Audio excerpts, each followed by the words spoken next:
নতুন বছরে আমরা শপথ নেই, আমরা যেন অন্তরে হিংসা লালন না করি, বিদ্বেষ লালন না করি, আমরা নিজেরা যেন কাদা ছোড়াছুরি না করি, আমরা যেন মিলেমিশে একসাথে একাকার হয়ে যাই।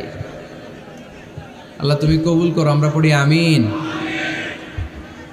60টা জিনিস মানুষ মরে যাওয়ার পরে তার কবরে পৌঁছতে থাকে।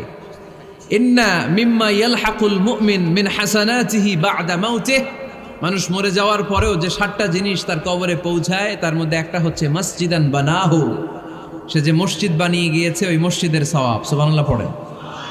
আপনি টাকা দিয়ে মসজিদ বানিয়ে দিলেন, ওই মসজিদে মুসল্লিরা নামাজ পড়ে, রোজাদাররা এসে ওখানে ইফতার খায়, তাহাজ্জুদ আদায়কারীরা তাহাজ্জুদ পড়ে, তাদের সওয়াবের কমতি হবে না, কিন্তু তাদের সওয়াবের একটা পার্সেন্টেজ সওয়াব যে ব্যক্তি মসজিদ বানালো তার আমলনামে আল্লাহ ঢুকিয়ে দেয়। সুবহানাল্লাহ বলতে পারলেন না? হে নামাজি